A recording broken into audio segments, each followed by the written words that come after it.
The mansion stood silent under the soft glow of the morning sun. Through the tall glass windows, light spilled across marble floors that had never known the touch of bare feet.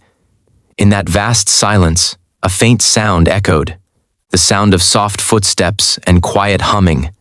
It was Maria, the maid, sweeping through the grand hall as she always did, careful not to disturb the sleeping master of the house. Her movements were graceful but heavy with exhaustion, her face pale and eyes red from sleepless nights. Yet even in her tiredness, she smiled to herself, a faint, broken smile that only those who have known pain and resilience could wear. If you believe in kindness, second chances, and the beauty of unseen goodness, make sure to like, comment, share, and subscribe to the channel. Your support helps us share more stories that touch hearts and remind the world that compassion still exists. For months, Maria had worked in that mansion, quietly, faithfully, and without ever asking for more than what was given to her. The mansion belonged to Adrian Cole, a man known in the city for his wealth, his cold demeanor, and his perfectionist ways. To his employees, he was distant and intimidating. To the outside world, he was untouchable, a symbol of success built on power, not empathy. And to Maria, he was the man who had unknowingly given her a chance to survive. No one knew that every night, after finishing her chores, Maria would walk to a small room at the far end of the servants' quarters, light a candle, and pull out an old notebook filled with tiny scribbles. Inside that book were songs, lullabies she wrote for a child she hadn't seen in 3 years. Her daughter, Elena, was the secret that defined her every heartbeat. Born out of love that ended too soon, Elena had been taken to a care center when Maria couldn't afford her medical treatments. She had promised herself she'd bring her back one day, once she had saved enough, once her life became stable again. But stability was a dream she only tasted in her prayers. Still, she worked. Every day, every night, without complaint, without rest. Adrian barely noticed her. To him, she was just another employee in a perfectly oiled household machine. But one morning, something unusual happened. As Adrian prepared to leave for a meeting, he passed by the corridor near the servants' quarters and heard something soft, a voice, a woman's voice, delicate and trembling, singing a lullaby. He paused. The melody was unfamiliar, yet it struck something deep inside him, an emotion he thought he'd buried long ago. He followed the sound quietly and found Maria kneeling beside her bucket of soapy water, singing softly while cleaning the floor. Her eyes were closed, her voice filled with warmth and sorrow. She wasn't singing for anyone there, she was singing for someone far away. And in that moment, Adrian felt something stir within him, something human. That night, he couldn't sleep. The image of the maid's trembling voice, her cracked hands, her closed eyes, it haunted him. The next morning, he decided to observe her. He told his staff he was feeling unwell and would rest at home. By noon, he reclined on his couch pretending to nap, while Maria quietly entered the room to clean. She thought he was asleep. As she dusted the bookshelf, she whispered softly, "If only I could buy Elena her medicine this month, maybe she'll smile again."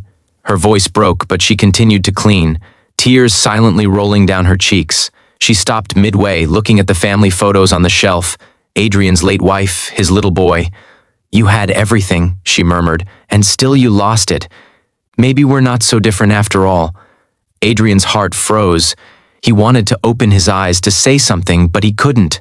Her words, so raw and honest, sliced through the walls he'd built around himself.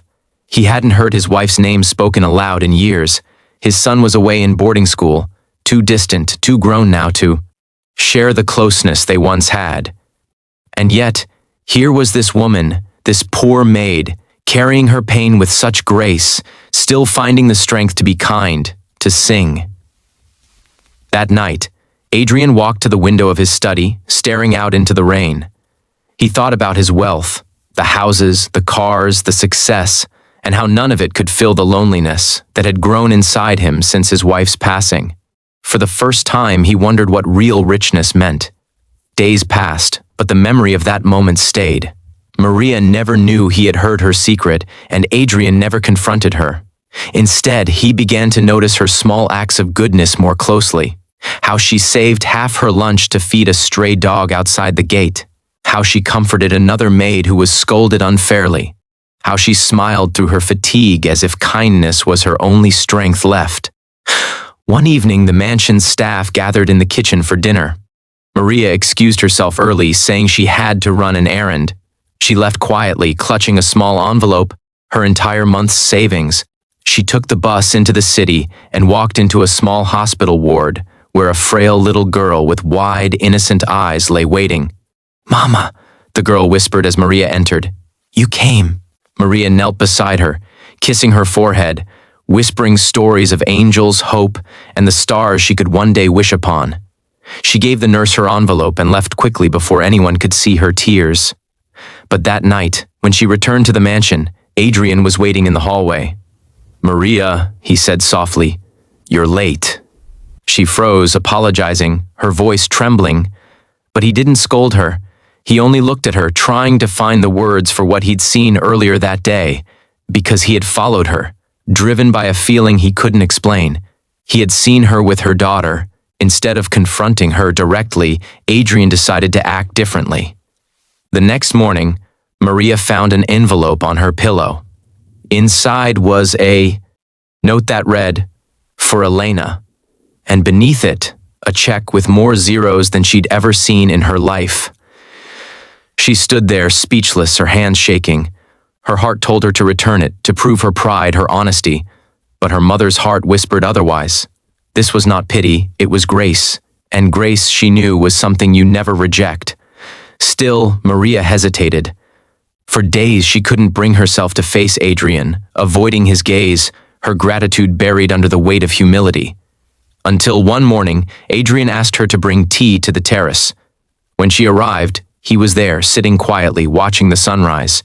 He gestured for her to sit, a gesture that shocked her. Masters didn't sit with maids, but he wasn't speaking as a master. He was speaking as a man who had finally learned how to listen. He told her that he too had lost someone, his wife, and that pain had made him forget what compassion felt like. He told her that seeing her strength reminded him of what it meant to live for someone else. Maria wept silently, clutching her apron. She thanked him not for the money, but for the humanity in his words. From that day forward, things changed in the mansion. Adrian made sure Elena received the best care. He even arranged for Maria to bring her daughter to live in the estate's guest house, where she could recover surrounded by peace and comfort. The other staff whispered, surprised by their boss's sudden kindness, unaware of the silent connection that now bound two broken hearts in healing. Elena began to recover. Her laughter filled the mansion's empty halls, and every sound of her giggle seemed to bring light back into Adrian's once lonely home. Maria continued her work, but this time with joy, not desperation. She often caught Adrian watching from a distance, smiling faintly as the little girl played. Months later, one evening, as the sun painted gold across the garden, Elena ran to Adrian and handed him a drawing, a stick figure family with a tall man, a woman, and a little girl holding hands. "That's you," she said, pointing at the man. Adrian looked at Maria, who blushed softly. "She says you're our angel," Maria whispered. Adrian smiled, his voice low and warm. "Maybe it's you who are mine." Life, which had once felt like a burden of grief, had transformed into a quiet symphony of gratitude, love, and second chances. The mansion no longer echoed with emptiness. It echoed with laughter, music, and hope. And sometimes, when night fell, Adrian would pause by the servants' corridor and hear Maria's lullaby once again, the same one that had awakened his heart months ago. This time it didn't sound sad. It sounded like peace. If this story touched your heart, please like, share, and subscribe to the channel. Your support keeps stories of humanity and redemption alive. Before you go, comment below and tell us, what would you do if you discovered someone's pain hidden behind their silence? Because sometimes, all it takes to change a life is to truly see the person standing quietly in front of you.